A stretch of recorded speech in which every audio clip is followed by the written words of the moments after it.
Coklat kita, humor Sufi, pasti nikmat. Dengan aku Kayak bangun tidur gitu loh ini. Iya. Belum cuci muka aku. Tak pikir begadang terus habis suruhan kemarin ini. Nyambung. Gimana mau cuci muka? Mukanya udah habis dipertaruhkan. Oh, jangan dicuci lagi kalau gitu. Tahun politik itu kan kita jualan muka. Oh iya. Banyak udah mulai ya?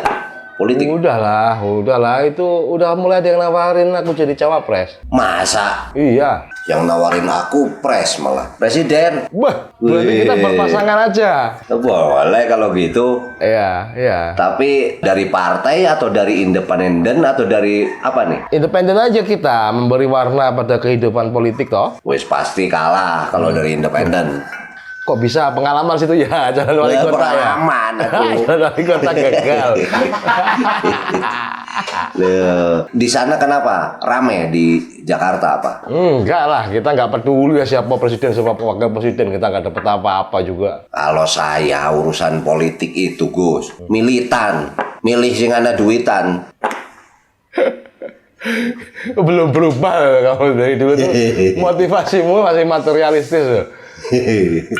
Ya kan artinya kita ini kan profesional. Oh ya. Jadi kan kalau butuh bantuan untuk penghibur kan dianggapnya entertainer apa. Secara profesi aja. Ya, pawang hujan gitu. Tapi kayaknya saya mau ngambil peran ini di politik sekarang. Nyalek.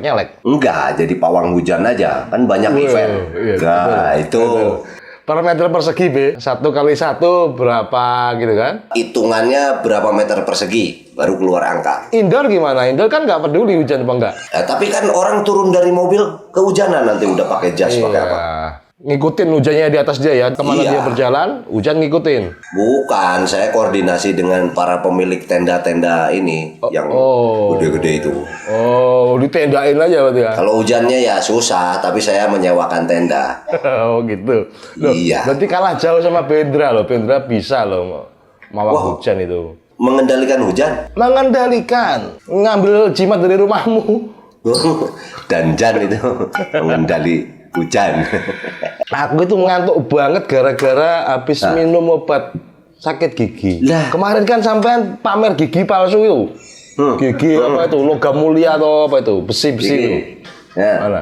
Mikir aku mau pasang kayak begitu. Cuman kan karena sibuk belum sempat minum obat sakit gigi, ngantuk. Tak pikir Gus Chandra ini main ke rumah kiai, ke Kobong, Kabuyutan. Udah anti sama penyakit, ini sama gigi masih sakit. Gigi itu kan bukan daging, bukan kulit ya, bukan sumsum, tulang tuh itu. Itu ilmunya berarti anti apa? Anti cukor atau anti bedil? Oh, masih belum punya ilmu ini sakit gigi. Belum. Tapi kan lebih baik sakit gigi daripada sakit hati. Itu ada lagunya. Iya. Betul. Cuman kalau obat sakit gigi kok nggak ngobatin gigi malah nyuruh tidur ya? Obat penahan rasa sakit, itu kita itu diistirahatkan memang begitu. Termasuk sakit hati tadi, suruh istirahat berarti. Ya kalau hati sih nggak tahu ya. Assalamualaikum, Tapi udah masuk belum ini si Yani? iki siapa iki?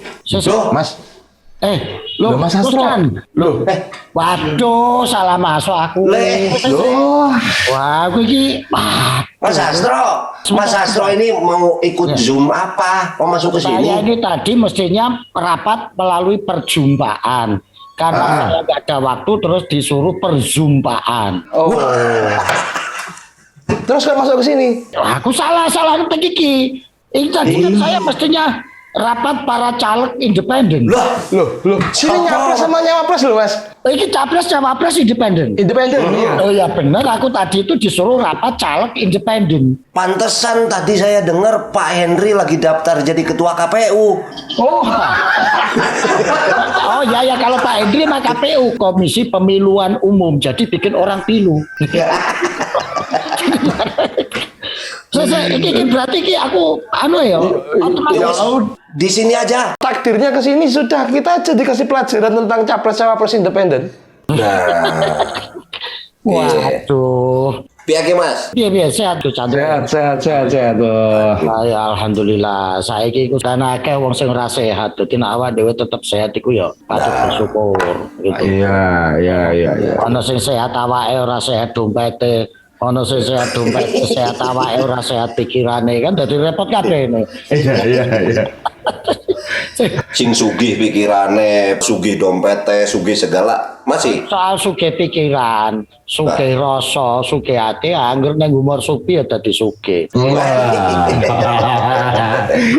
ini trik untuk minta honornya gede padahal salah masuk. Lho emang ono honore ya ning umur Ada, diambil dari gaji Budi Dalaton dosen. Nanti Mas Sastro khusus, bukan honor lagi jenenge. Apa? IPK. Enggak, soalnya kalau di tempat lain honor itu kan dari kata honorable, penghormatan. Jadi honor itu ya meng 2M. Waduh, Gus Chandra, aku udah suruh Bendra transfer 3M lo kelebihan tuh. Makasih gitu. Kalau 2M kan makasih Mas, itu. Kalau 3? Kalau 3M minta makasih Mas. Aduh. Mas Astro gimana kabarnya, sibuk apa? Alhamdulillah ya sebagaimana layaknya seorang pengamen ya sibuknya ngamen Mas itu. Karena kita ini mau panggung yang lain itu sudah penuh. Ada yang panggung untuk cuci muka, panggung untuk jual muka. Ya saya kira panggung ngamen aja yang penting kita. Ya. Nyeneng ya hatinya orang itu kalau suruh lah yang penting. Ya. Itu kalau surur tahu nggak artinya B? Ini beliau ini kiai asli. Saya nggak tahu artinya, tolong jelaskan. Memasukkan kebahagiaan ke dalam hati. Barokah. Itu kalau surur ya ora perlu didiskusikan, yang penting dilakoni. Gimana caranya Budi Dalaton bahagia itu dimasukkan apa gitu loh? Ke dalam hatinya. Kalau kata Kiai Sastro, opo bedane bahagia karo sukses? Penting. Sukses itu belum tentu bahagia, tapi nak bahagia ki mesti sukses. Iya Mas. Iya. Untuk aku bahagia terus berarti aku sukses. Sukses. Itu tuh bahagia ki mesti sukses. Nah, kalau sukses terus mesti bahagia. Iya ya. Makanya nggak penting itu. Iya, nggak penting punya pekerjaan itu nggak penting. Yang penting punya penghasilan. Penghasilan juga nggak penting. Yang penting rezeki. Oh, rezeki. Ngamen iki apa, Mas? Ya ngamen itu ya intinya ya kuwi Mas, mlaku-mlaku gawe senenge atine wong iki ngamen. Ngajak seneng, ngajak happy ya wis. Ora biar apa meneh ora happy wis. Ning akhirat urung mesti happy, ning dunyane ora happy kan dadi repot. Tuh perhatikan tuh, di akhirat belum tentu happy loh kamu, Bud. Ya justru itu Gus. Aku kan lihat Mas Sastro ini ngamennya bukan main-main, ke luar negeri juga. Sekarang tambah ada saksofon tuh. Wih, Alat musik yang paling enak tuh ya saksofon, Mas. ada seknya ya ta? Dulu Ki Ageng Ganjur tuh gimana awal mulanya, Mas Sastro? Ya Ki Ageng Ganjur itu dulu kan istilahnya mencari kebenaran lewat kebetulan.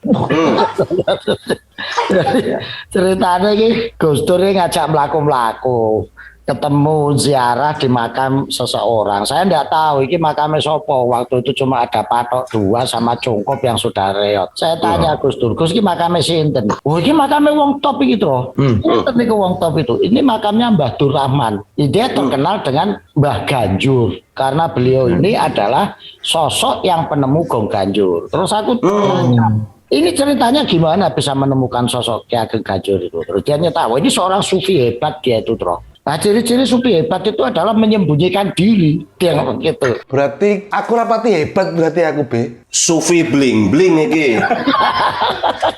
Jenenge Sufi to ana manajer iki. Nah, itu sufi itu kan macam-macam. Sufi itu ada yang suka kopi itu. terus gimana? Terus beliau cerita Mbah Dur Rahman ini dulu panglima perang dari Kesultanan Demak. Waktu Raden Patah memerintahkan Mbah Ganjur atau Mbah Dur Rahman ini memimpin pasukan nyerbu Demak, beliau bingung konsultasi sama Mbah Ampel. Ini ceritanya Gus Dur loh, Gus. Iya. soal bukti sejarahnya wallahu a'lam gitu. Iya. Nah terus Mbak Ampel bilang jangan diserang Majapahit itu nanti jadi presiden buruk, anak nyerang orang tua. Udah biarin aja itu Majapahit, dibiarin nanti juga akan runtuh dari dalam itu.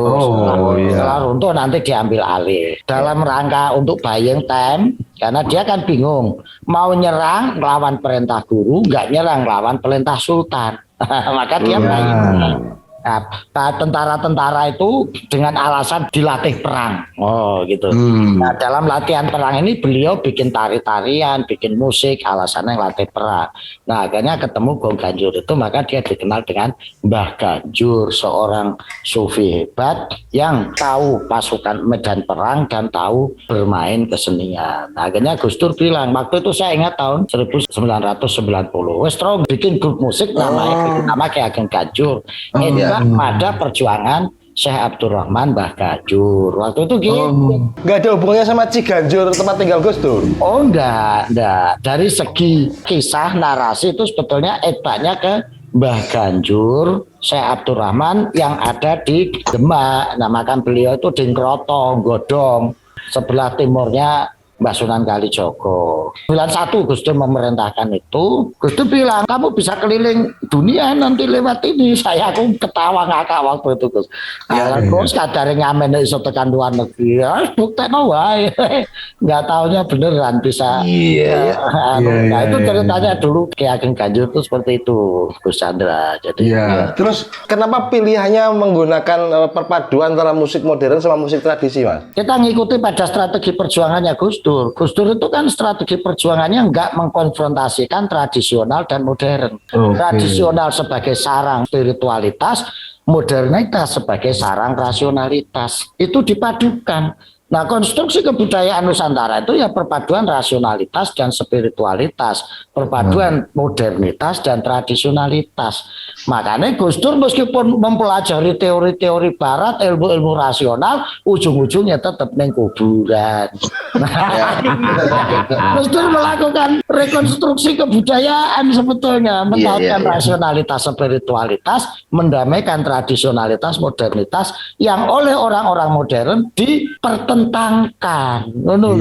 Makanya ekspresi dari Ki Ageng Ganjur ya satu tradisionalitas gamelan, tradisi. Dua adalah musik-musik modern diatonis yang kontemporer. Nah itu didialogkan. Tarik mundur lagi Mas Astro ketemu Gus Dur nggak kuburan ki piye ceritanya atau di tempat lain? Soalnya saya waktu itu belum kenal Budi Dalton. Kalau kenal Budi Dalton mungkin yang saya temui pertama Budi Dalton. Alhamdulillah gak kenal Budi Dalton Mas. Gak bisa keluar negeri sama. Kalau Budi Dalton supinya beda dia. Suka kopi. Jadi waktu itu saya ceritanya kan jadi aktivis itu Gus Chandra. Jadi diuber-uber tentara. Ketemu Gus Dur. Ketika diuber-uber disembunyikan di kuburan. Karena kalau di kuburan Intel nggak nyampe untuk nyarinya. Sinyal hilang ya? Iya sinyal hilang. Setiap diuber-uber Intel Gus Dur selalu ngajak saya. Sini ditaruh misalnya kuburannya Pak Mutomakin, kuburannya Syekh Abdul Qadir Asini yang ada di Trowulan, kuburannya Syekh Jumadil Kubro, selalu di tempat-tempat begitu. Termasuk kuburannya Syekh Boros Ngora yang ada di Panjalu. Ya, situ Panjalu ya. Termasuk Mbah Abdul Muhyi Pamijan. Ya, di tempat-tempat itulah saya disebut. Loh, tapi kalau cerita tadi Gus, saya punya literasi baru selain Ali Jogo gitu loh. Yang membawa misi siarnya lewat kesenian. Ternyata ada ya sebelumnya berarti ya. Oh, ada banyak. Banyak. Mbak Sunan Derajat itu penemu gending pangkur. Pangkur ya, gending. Sunan Muria juga banyak. Mbak Sunan Bonang itu juga banyak. Bonang, ya. Mencipta lagu-lagu tembang lir-lir, gundul-gundul pacul itu. Betul. Itu Mbak Sunan Bonang. Jadi, nah sebetulnya musik itu yang mengharamkan kan orang fikih, Mas. Kalau orang tasawuf seperti sufi-sufi itu kan 90% malah menghalalkan musik. Itu kenapa tuh Mas kok diharamkan Mas? Fikih itu cara pikirnya kan legal formalistik Mas. Jadi kaitannya nahnu nahkumu bidu wahir. Jadi penetapan hukum itu dilihat dari tata lahirnya. Nggak dilihat tata batinnya. Nah, sementara orang sufi itu melihat sesuatu itu dari tata batinnya. Bagi orang fikih, musik ini diharamkan karena yang dia lihat ketika dia melihat orang bermain musik itu banyak yang lupa Tuhannya, lupa ibadahnya, terjebak pada sikap hura-hura yang memancing kemaksiatan. Karena dia melihat seperti itu maka diharamkan. Gitu. Jadi itulah kalau orang tasawuf lihatnya lain karena dia lihatnya substansi hati. Justru musik itu menjadi coro untuk noto sarana ya. Sarana menata hati. Dan jelas itu nanti honornya.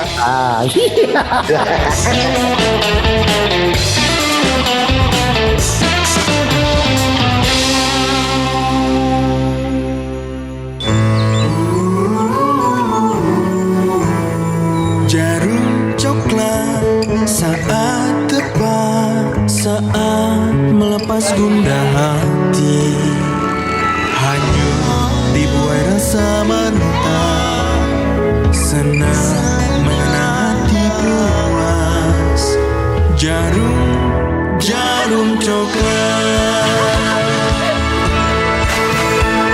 saat santai larut dalam alam bermain,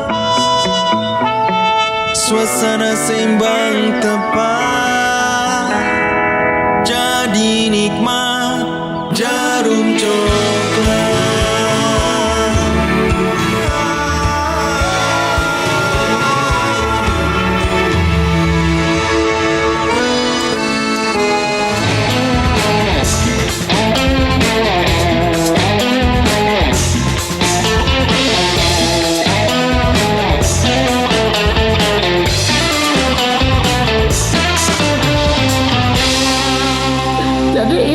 Makanya bagi orang tasawuf itu tidak gampang menghakimi orang hanya dari melihat kelakuannya, bentuknya, gitu.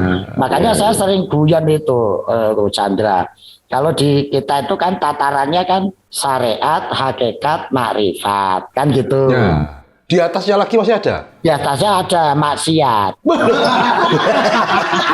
Di atas makrifat itu maksiat. Itu jalan tasawuf begitu loh, Gus Chandra. Kaidah maksiatul arifin ibadatun. Maksiatnya orang makrifat itu ibadah. Alhamdulillah.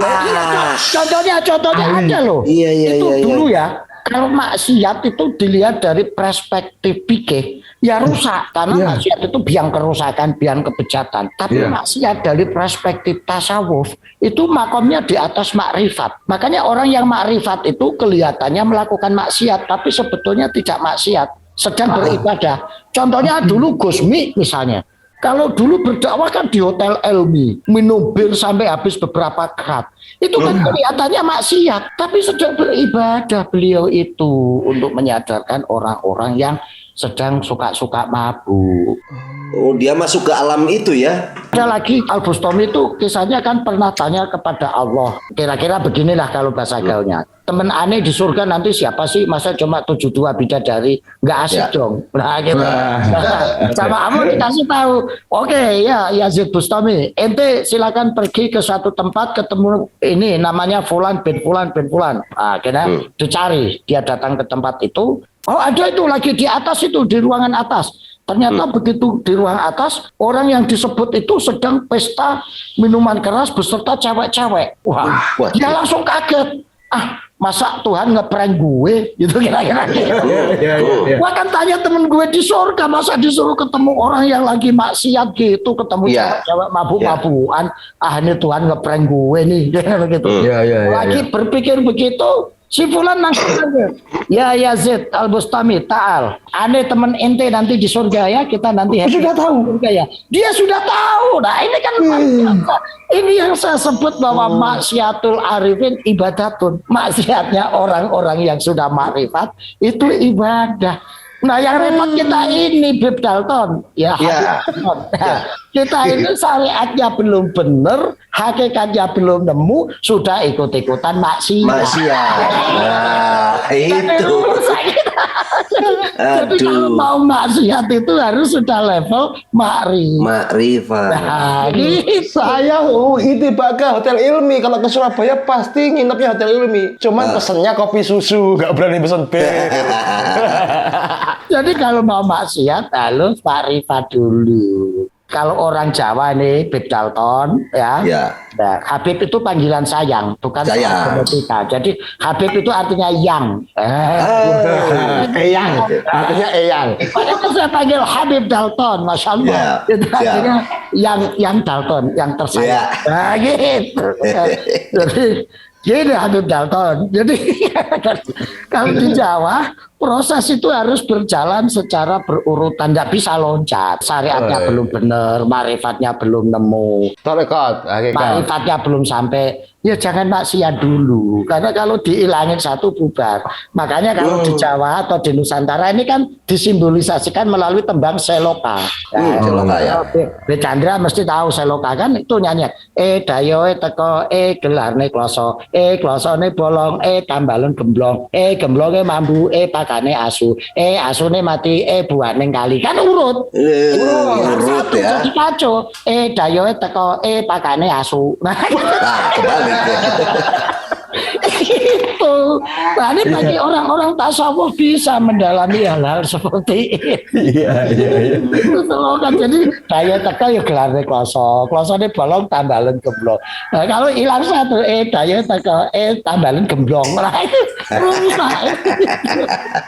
Jadi begitulah orang harus pakai fase-fase seperti itu. Selama diungsikan di kuburan Mas, mengalami peristiwa apa Pak Mas? Wah, ya aneh-aneh. Ngeri-ngeri sedap itu. Karena Gus Dur itu pesennya kalau di kuburan itu, pokoknya kamu jangan pulang sebelum tak jemput. Lah kalau lupa? Pernah. Jadi Gus Dur tuh nganternya selalu jam 1, jam 2 malam. Nanti dijemputnya juga jam segitu, jam 1, jam 2 malam. Nah pernah itu waktu di makamnya Mbak Abdul Qadir Asini yang di makam Trawulan. Iya, tahu. Waktu itu saya ingat betul tahun 91. Saya diturunkan di jalan raya Jombang Surabaya itu, masuk ke dalamnya itu belum aspalan jalannya, masih jalan makadam itu. Itu jam 1:30 malam. Gus Dur bilang, "Trok, wes kayak mudun gini, kamu turun sini, kamu jalan aja ke selatan. Nanti kalau ada pohon besar, gerumbul, nah itu makamnya di situ." Padahal itu kan masih 2-4 kilo itu di sana. Saya jalan kaki, belum ada listrik. Udah sampai di situ, udah. Ya namanya di kuburan ya makannya ya yang ada. Makanya orang selamatan aja kalau ada orang selamatan di situ. Makan saja. Jatahnya demit. Jadi kita makan. Kalau nggak ada nunggu orang pasang sajen. Orang selamat. Iya. Baru kita makan. Nah, itu pas di sana itu biasanya Gus Dur itu seminggu 10 hari itu jemput gitu. Nah, pas di sana ini 2 minggu kok nggak dijemput-jemput. Jangan-jangan Gus Dur lupa ini kan. Lupa. Padahal pesennya kalau nggak dijemput nggak boleh pulang. Nah, waktu itu kan nggak ada handphone. Ya, kita tunggu aja mudah-mudahan Gus Dur inget. Nah pas setelah 2 minggu itu hari keberapa gitu, pas jam 2 malam ada lampu sorot, wah ini mesti Gus Dur itu. Bawa mobil dia kan ke situ, diantar Kaji Masno itu. Begitu turun mobil dia langsung teriak, "Trok, dia Gus, masih hidup lah." Ya udahlah gitu. Jadi, ya namanya di kuburan di ya lebih banyak pengalaman spiritual, pengalaman otot hati. Ya aneh-aneh lah. Kita ketemu dengan orang-orang yang macam-macam juga di tempat itu. Jadi di kuburan itu kita bisa melihat wajah-wajah orang yang betul-betul nggak pakai topeng gitu. Kalau kita pakai bahasanya Ki Ageng Suryo Mentaraman, kalau kehidupan sehari-hari itu yang kita lihat kan hanya topengnya manusia. Belum melihat manusia. Gitu.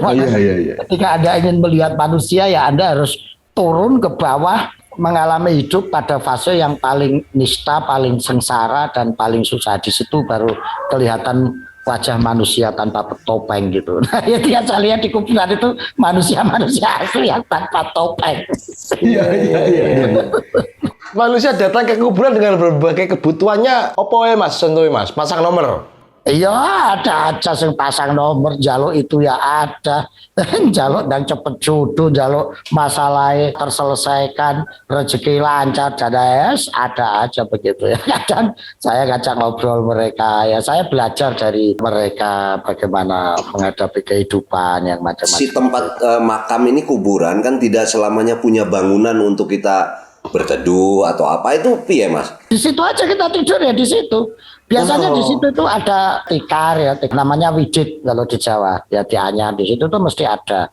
Kalau nggak tikar mendong, ada tuh tempat-tempat gitu tuh mesti ada. Pasti ada ya. Nah, Pernah kerawan Mas ngelihat langsung beliaunya gitu Mas, yang sohibul makam? ya pernah. Nah ini Bud, ini penting Bud. Saya kan kebetulan ngajar di anak-anak S3 ya. Yang kebetulan yang saya ajar itu tentang paradigma keilmuan Islam Nusantara. Di situ saya menjelaskan bahwa paradigma keilmuan Islam Nusantara itu yaitu tadi yang disebut pertautan rasionalitas dan spiritualitas. Gitu.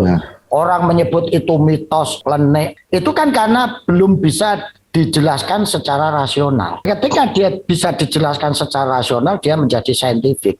Gitu. Misalnya kayak dunia tasawuf. Dunia tasawuf kan sebetulnya berada di ruang batin, bukan berada di ruang kognisi, tapi dia berada di ruang afeksi. Maka tidak semuanya dunia sufisme dan tarekat itu bisa dijelaskan dengan rasional. Sementara sains itu adanya di ruang kognisi, di ruang rasional. Gitu loh.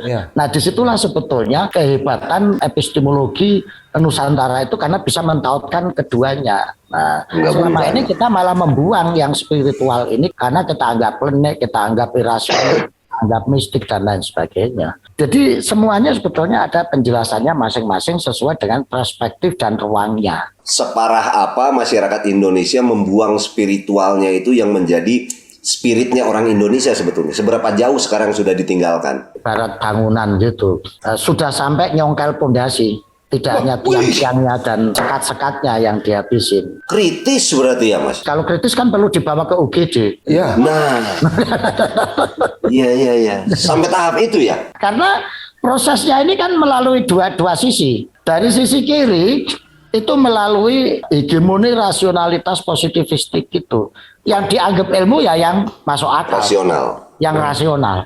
Kalau nggak rasional nggak dianggap ilmu. Makanya seluruh tenaga pikiran bekerja hanya untuk mengembangkan akal dan pikiran kita supaya dianggap intelektual, dianggap akademik, dianggap ilmiah, sehingga bisa berdiri sejajar dengan bangsa lain. Dari sisi kanan dihantam dengan puritanisme agama. Itu dianggap bid'ah, dianggap khurafat, dianggap lenek, bahkan tasawuf pun diuber-uber dibunuh karena dianggap mengotori agama. Dari dua sisi inilah yang menyebabkan bangunan konstruksi epistemologis pengetahuan Nusantara itu menjadi parah seperti itu. Nah untungnya lah masih ada orang-orang gila seperti Habib Dalton, Gus Chandra yang tetap cara ini mencoba. Ini nggak ada hubungannya karo honor loh ya, ini epistemologi loh ya, ini epistemologi cah.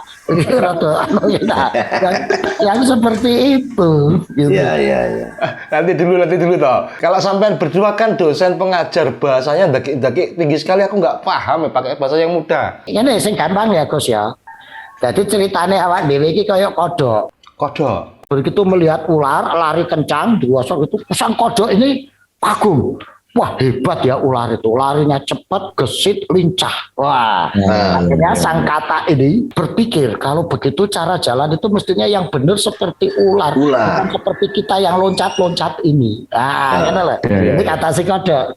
Akhirnya si kodok ini membuat analisis para ahli, terus bukan ke depan ini kompetitor kita ini ular. Ya, jadi ngomong kalau gitu supaya bisa menang bersaing dengan ular, kita harus melatih diri berjalan seperti ular. Akhirnya bangsa kodok ini melakukan reformasi. Mulai dunia pendidikannya, dunia kebudayaan, segala macam diarahkan untuk bisa berjalan seperti ular. Wah, program-program pendidikan, program pelatihan diarahkan berjalan seperti ular. Setelah seperti itu dianalisis. Ini sudah 20 tahun reformasi kok belum bisa jalan seperti ular ya. Kira-kira. Akhirnya dievaluasi. Kenapa yang kita nggak bisa jalan seperti ular. Apa yang menghambat kita jalan seperti ular ini? Ternyata yang menghambat kita bisa berjalan seperti ular itu adalah kaki empatnya kodok itu. Akhirnya dilakukan program pemotongan kaki empat. Dipotonglah kaki empat ini karena dianggap mengganggu untuk bisa jalan seperti ular. Kemudian dilakukan perubahan kurikulum untuk bisa berubah jalan seperti ular.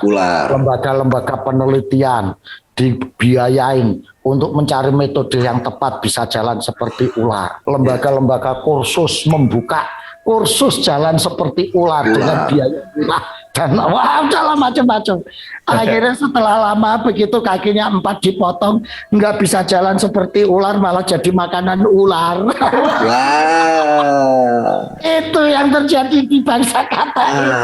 Padahal kan untuk bisa bersaing dengan ular kan cukup kenali diri, kenali fisiologi, kenali potensi, bahwa bangsa kata itu nggak usah memaksakan jalan seperti ular karena masing-masing punya takdirnya sendiri. Kita berjalan seperti ular, bangsa kata nggak usah jalan seperti ular untuk bisa bersaing dengan ular. Cukup berlatih meloncat setinggi-tingginya dan sejauh-jauhnya, memanfaatkan potensi kaki empat yang dimilikinya. Ngono lho Gus ceritane iki.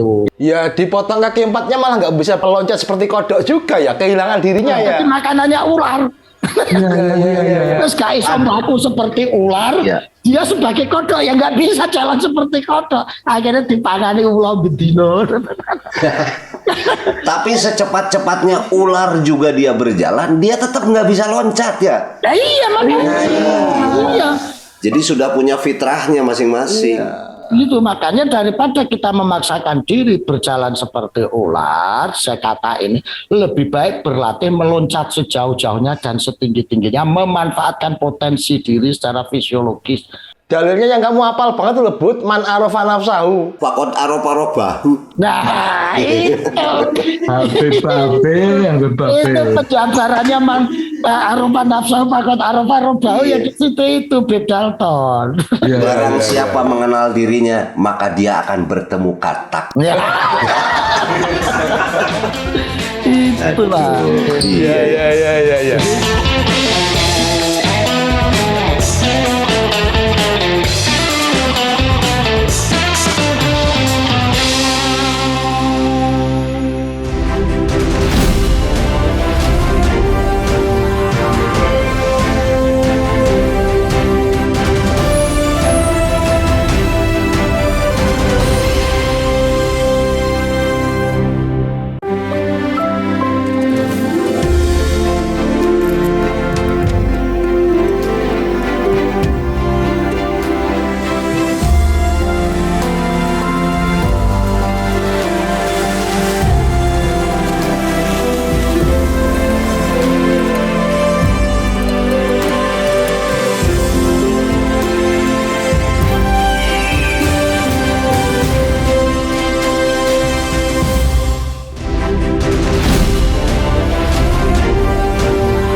Mas Astro yang namanya berhadapan. mistik klenik itu kan ya faktual juga. Mas Astro ketika berhadapan dengan orang-orang yang keras. Hei, sik tau. Gus Chandra itu mute itu, nggak kedengeran suaranya. Oh, sik. Faktual kayak gimana, Kiai? Ya nyata, ada cerita ya. Hal-hal seperti ini banyak terjadi di kalangan tasawuf. Jadi ada seseorang nggak punya ilmu, nggak punya harta, dia cuma punya tenaga, tapi pengen hidupnya bermanfaat. Akhirnya dia tanya ke salah seorang syekh, ya syekh gimana hidup saya ini bisa bermanfaat? Gini aja mas, sampean doa saja. Sebelum doa, sampean baca istighfar 3 kali, sholawat 3 kali, terus baca la ilaha illallah 11 kali. 11 kali. Setelah itu apa yang dihajatkan oleh orang yang minta tolong ente insya Allah dikabulkan. Betul, itu Bedalton.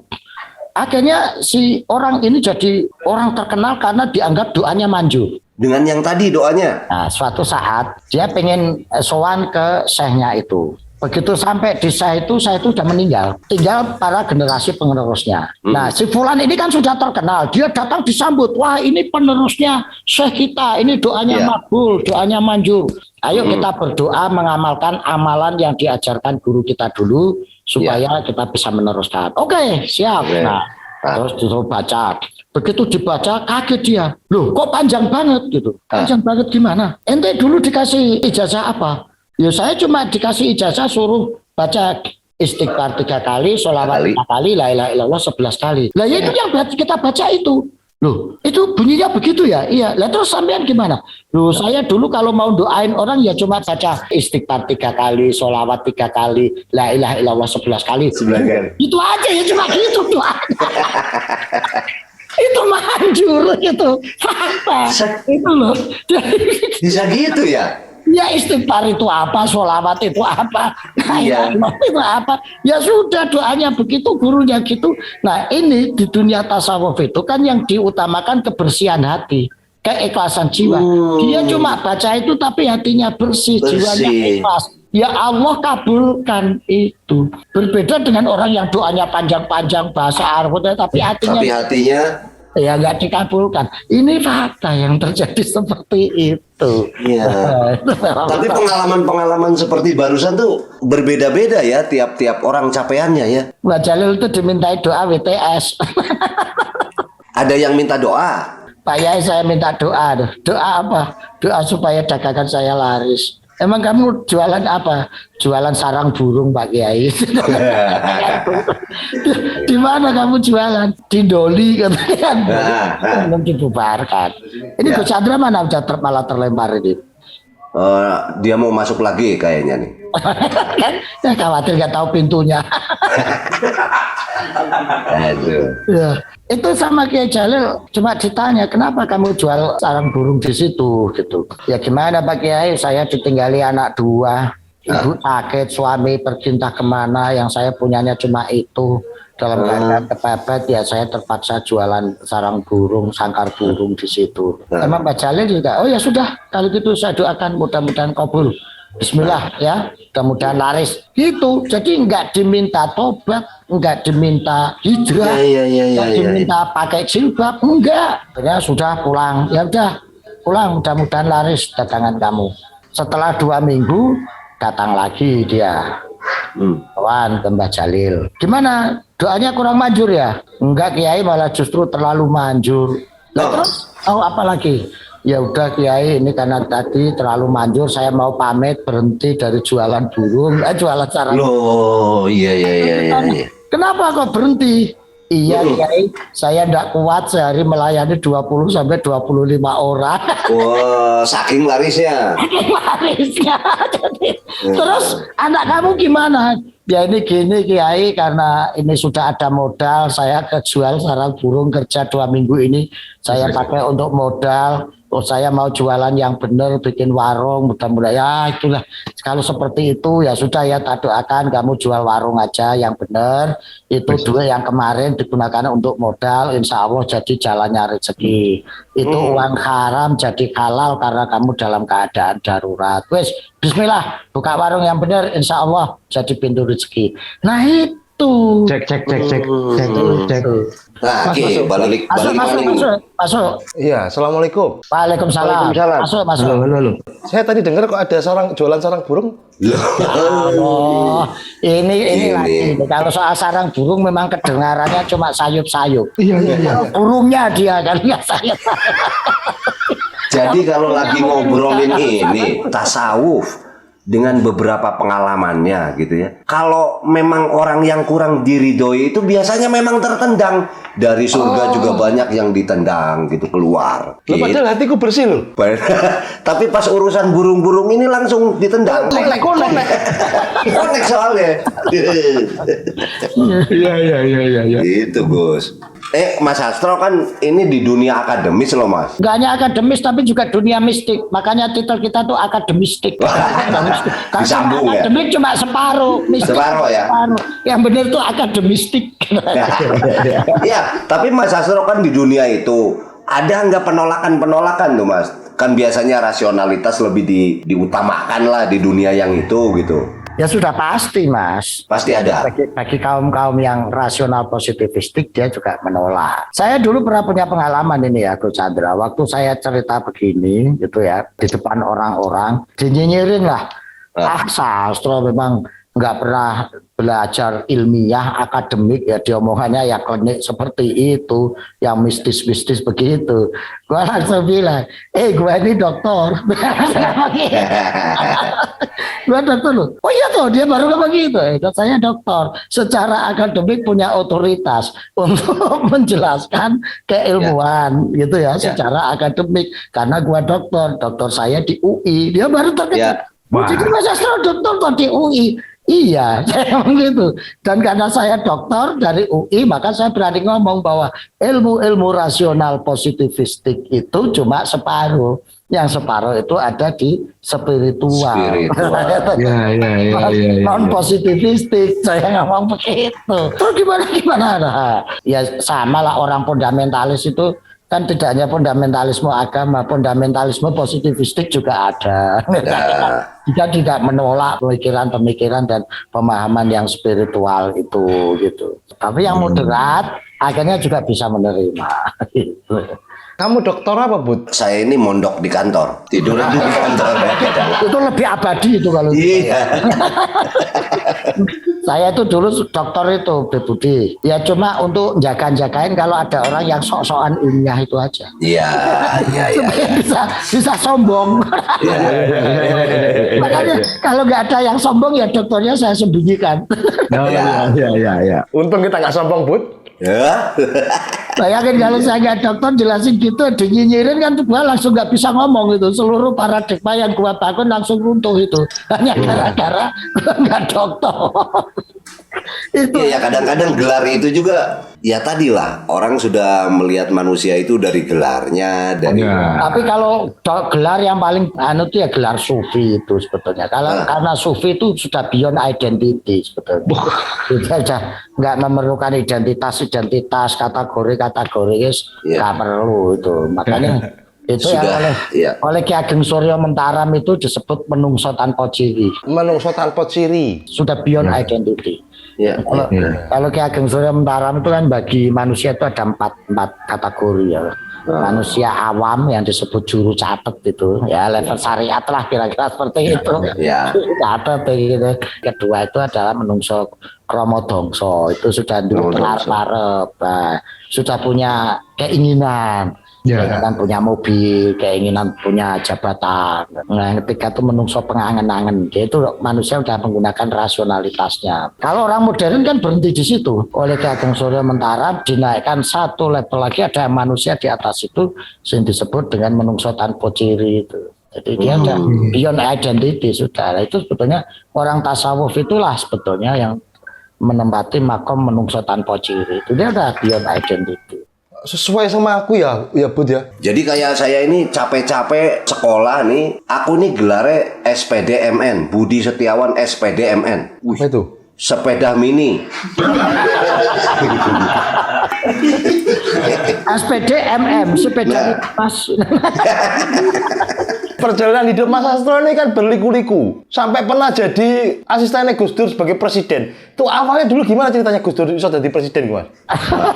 Ya itu kan di luar analisis rasional positivistik kan. Iya. Karena maaf Gus Dur tidak memenuhi kriteria menjadi presiden secara fisik. Tetapi kalau secara spiritual dan itu secara faktual memungkinkan, karena hampir semua orang rata-rata yang mengatakan bahwa Gus jenengan besok jadi presiden tuh, itu adalah para ahli-ahli spiritual yang rationality itu, gitu loh. Waktu itu ketika diomongin orang rasional ya ketawa aja, dianggap mimpi. Gitu. Gitu. Tapi kenyataannya ya bisa terjadi dengan berbagai macam proses, prosedur dan lain sebagainya. Ya ternyata bisa. Disinilah yang saya tadi mengatakan bahwa spiritual itu ya faktual gitu. Meskipun tidak semuanya faktual. sebagaimana positivistik itu juga tidak semuanya berhasil, gitu loh. Sebenarnya spiritual itu juga tidak semuanya berhasil. Ya artinya begini, bahwa banyak kan secara faktual orang yang sudah divonis dokter kanker stadium 4, menunggu waktu, tidak akan sembuh, nggak ada obatnya. Tapi diwiriti, didoain dengan minum air, ternyata sembuh. Dan itu banyak terjadi, banyak dialami orang. Tapi didoain, kasih minum, nggak sembuh, ya banyak juga. Ada juga kan. Sama dokter mendiagnosa, menganalisis, ngasih obatnya ini. Banyak yang sembuh, tapi ada juga yang tidak sembuh juga dengan resep-resep. Ya sama saja, hukumnya sama saja. Di situ itu makanya saya menyebutnya ini juga faktual. Cuma yang ini diakui, yang ini nggak diakui. Pinternya itu memilih narasinya tuh, Bu Chandra. Kayak narasinya itu tinggal menunggu waktu. Loh, semua juga nunggu waktu. Baik yang positivistik maupun yang spiritual, itu juga sama aja. Menunggu waktu. Dokter yang gagal itu tetap jadi dokter. Dukun yang gagal itu nggak bisa praktek lagi dukun ini.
Sufi seperti ini bisa memberikan literasi tentang kerangka paradigmatik yang seperti itu.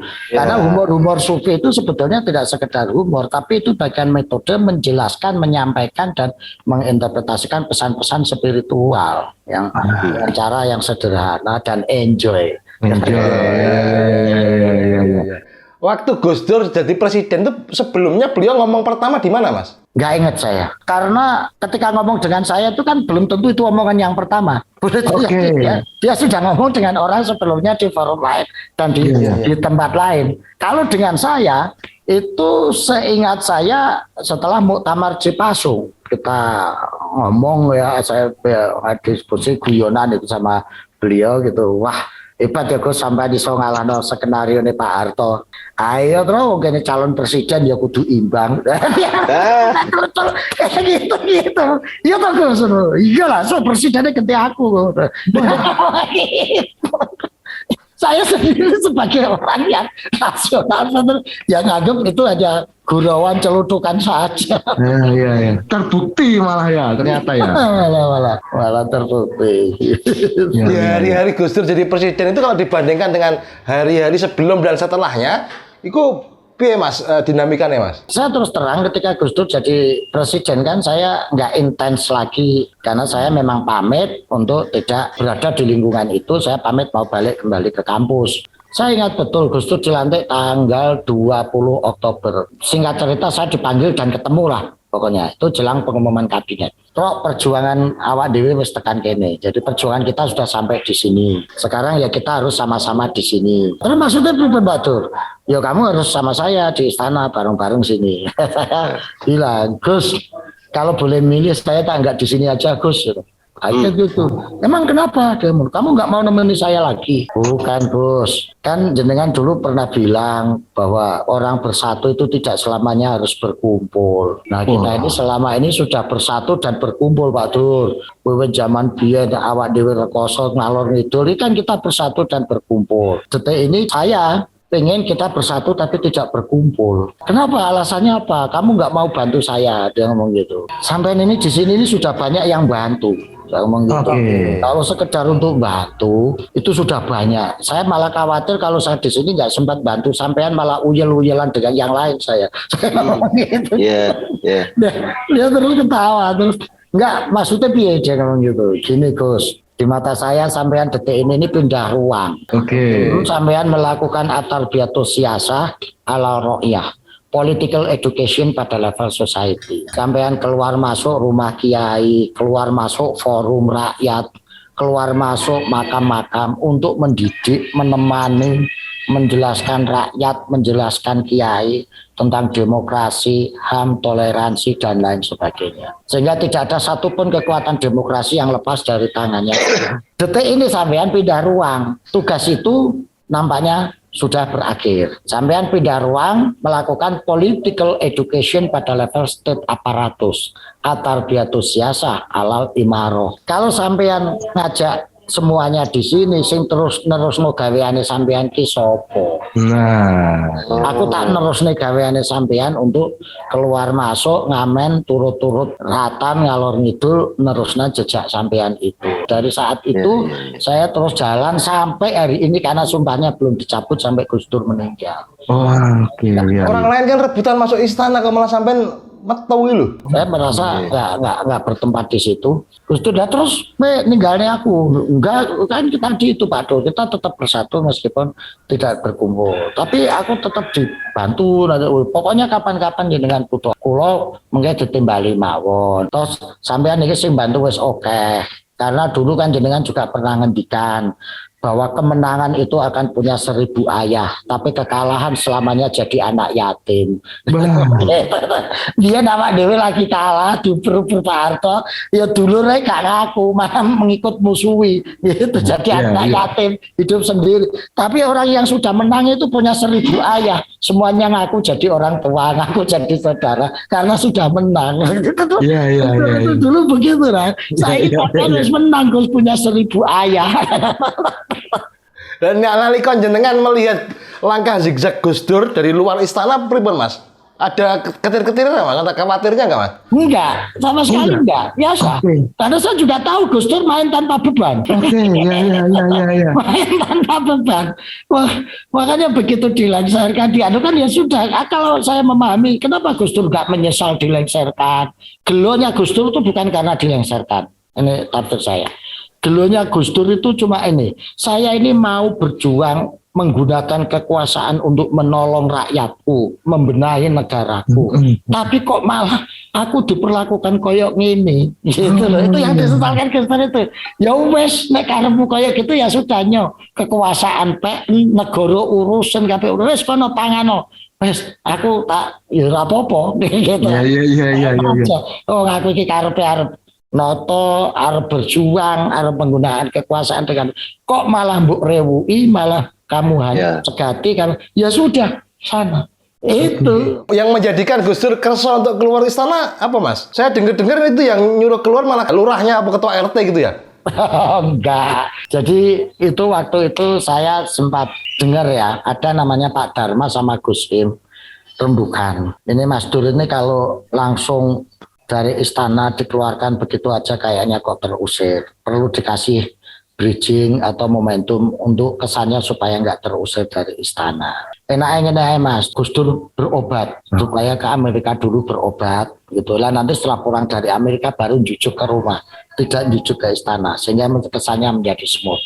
Nah ide ini kemudian disampaikan ke Pak Taufik Kemas pada saat itu. Saya wes, wah semuanya setuju. Akhirnya sudah itu cara terbaik. Sehingga kesannya tidak dipermalukan, kesannya tidak diusir, kesannya tidak disemenangkan. Itu akhirnya dicari cara yang seperti jadi nggak diusir ketua RT enggak. Pada saat Gus Dur jadi presiden, pernah nggak ada sebuah kejadian yang didiskusikan dengan Mas Astro, itu kejadian segenting apa itu Mas? Waktu itu ketika orang rame-rame gugur Buloget itu, saya ingat waktu itu di Jalan Irian gitu ya. Gus Dur sambil ke Pietro gitu kondisi. Pak Dur, ini kan nyuwun sewu, saya ngomong gitu. Menurut saya ini ada beberapa langkah yang harus dilakukan. Piye. Gini, langkah pertama ya kita mengorbankanlah seseorang, salah satu orang gitu, Artinya gini, kita ini mau bersih-bersih, ngasih contoh bersih-bersih gitu. Supaya kita bisa fight dalam melakukan bersih-bersih, ya kita harus membersihkan rumah kita sendiri. Ya tindak tegaslah teman-teman kita, orang-orang kita yang memang secara hukum, secara faktual melanggar dan terbukti, nah itu ditindak hukum. Nyuwun saya belum batur ini harus orang kita. Nah setelah itu baru kita bisa keluar secara fact mengatakan gua udah bersih-bersih rumah. Saatnya gua membersihkan rumah ente. Nah, misalnya kayak gitu.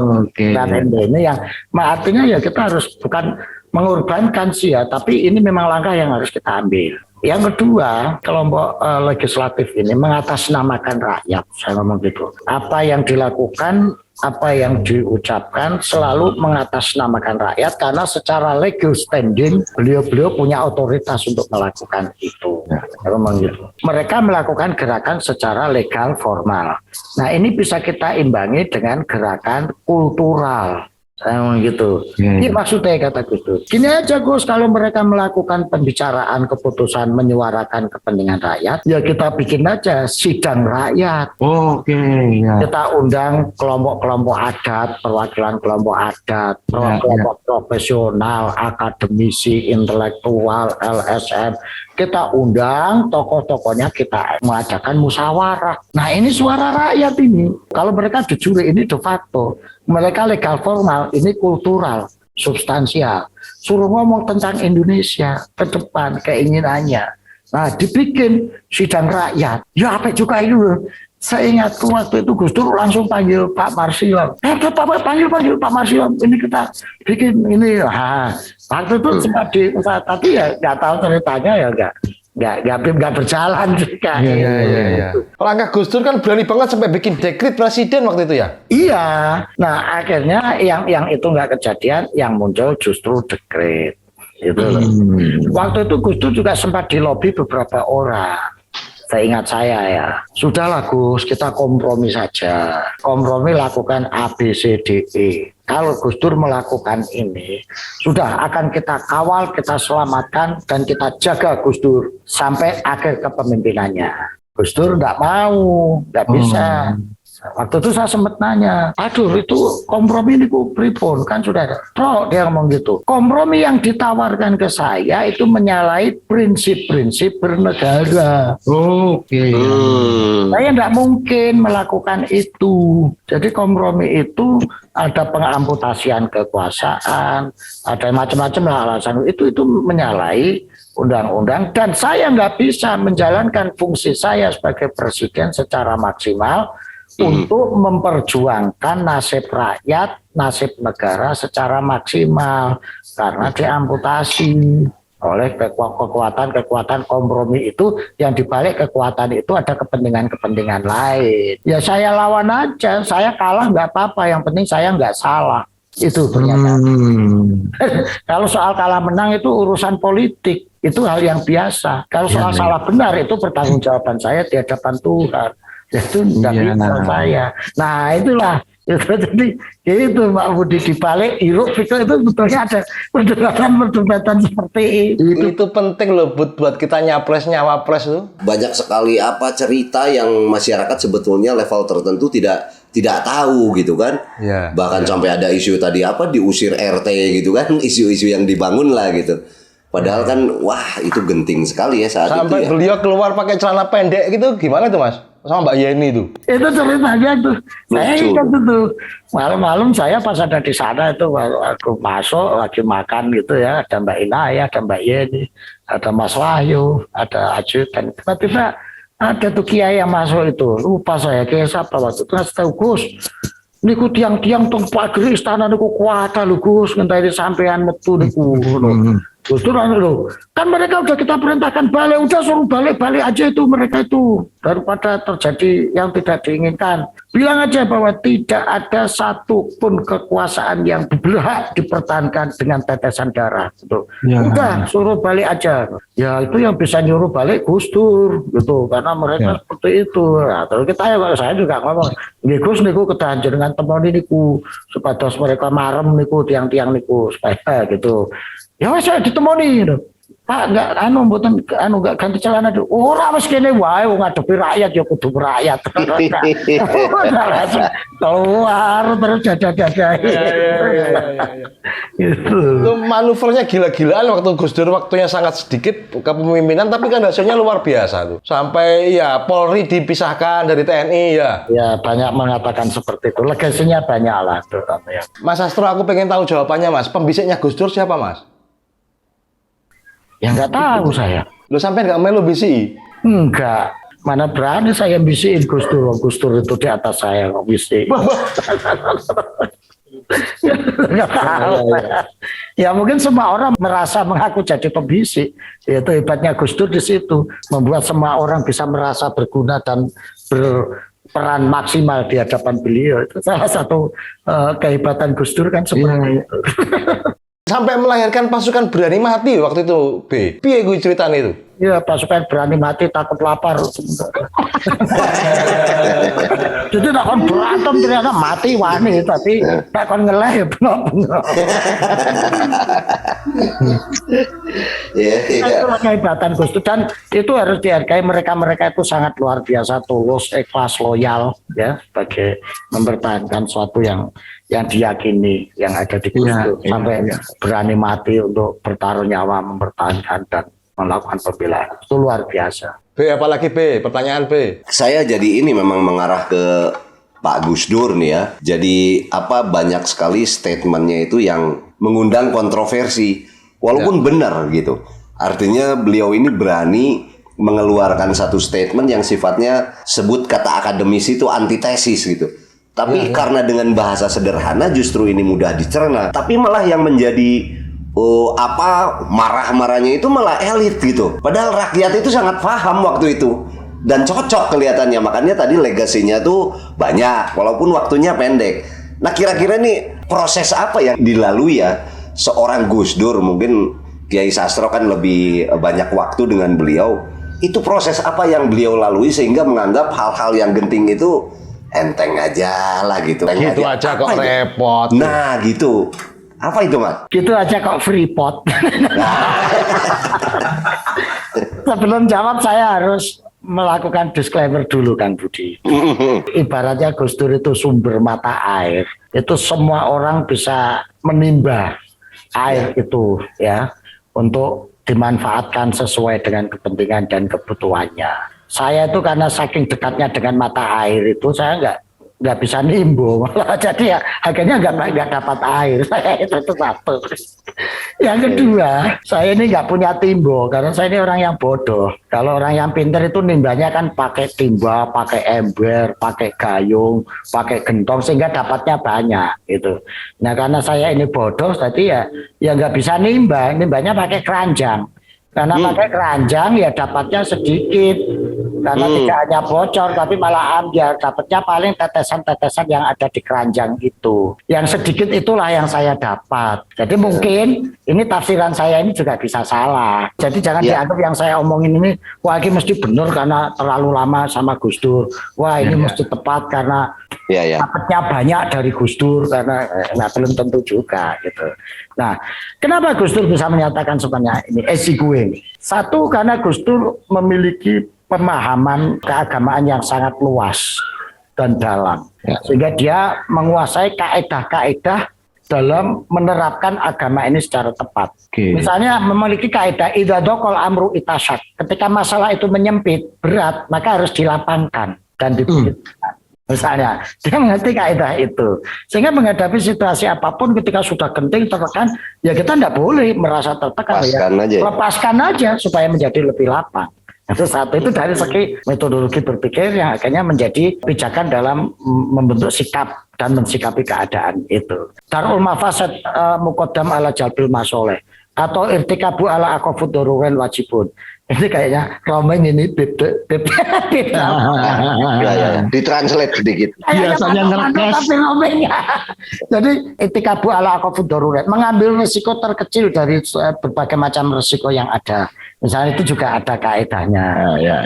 Terus ada kaedah lagi mencegah kerusakan itu lebih didahulukan daripada mencari kebaikan. Misalnya kayak gitu.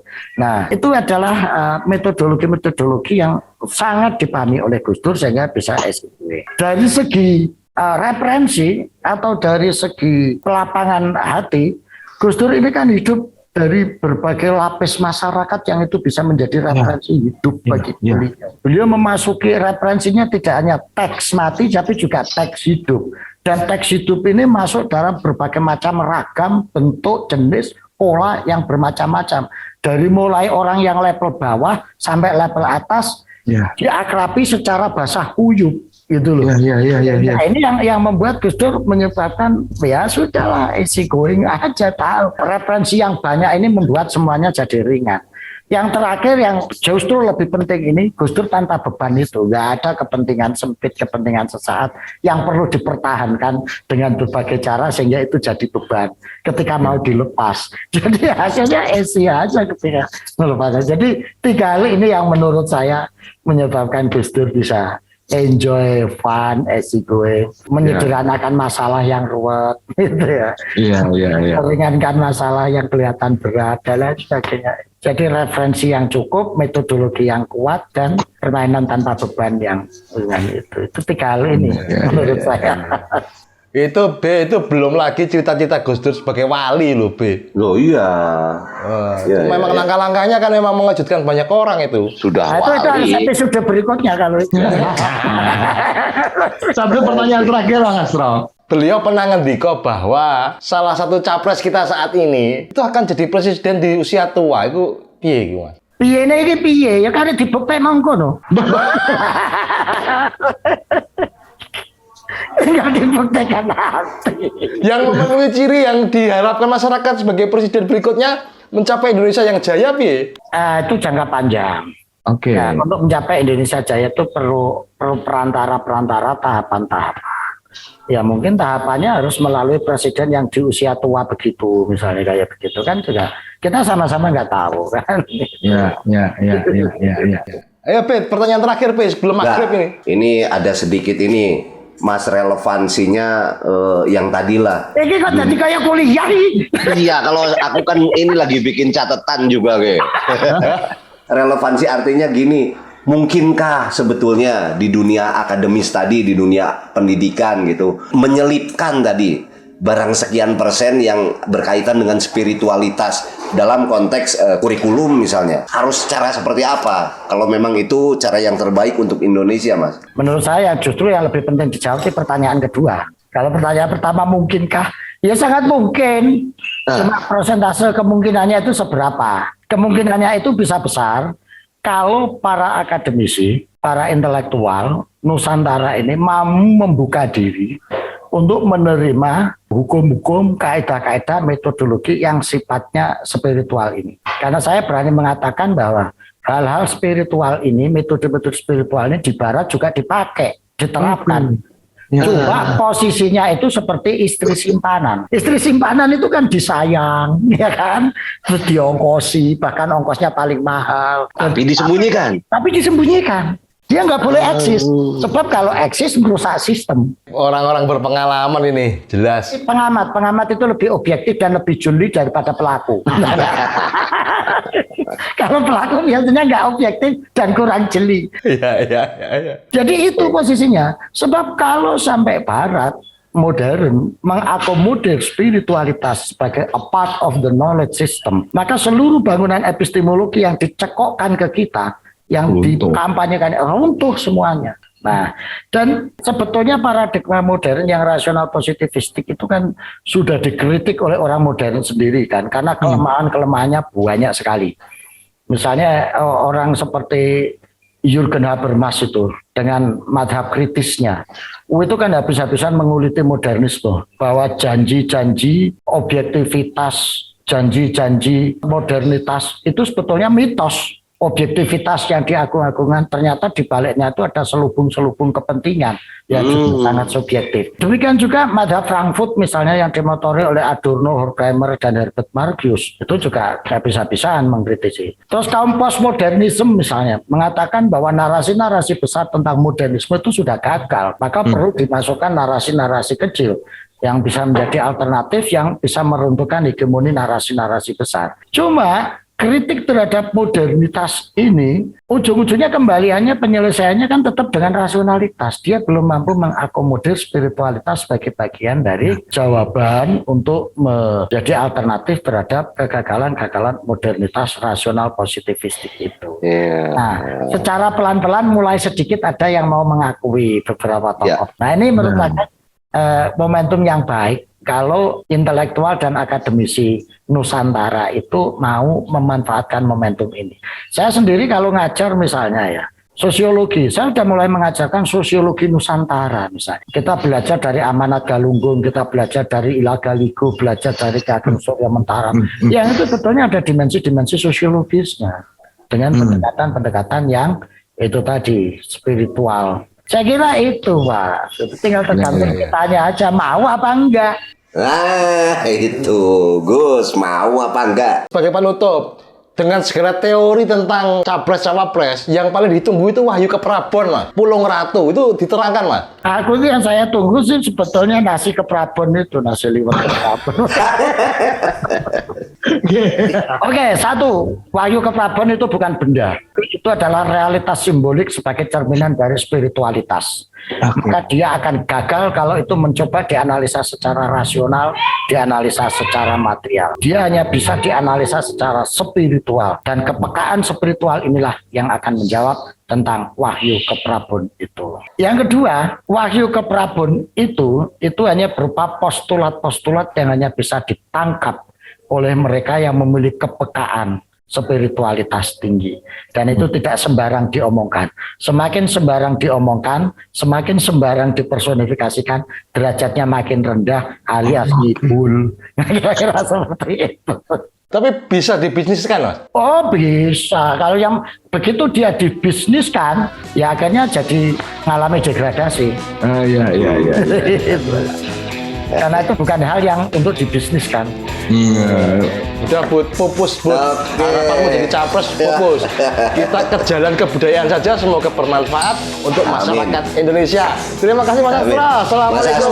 Terima kasih banyak. Jangan, aku karena kesasar ini mau aku jadi dinta ini karo Oke.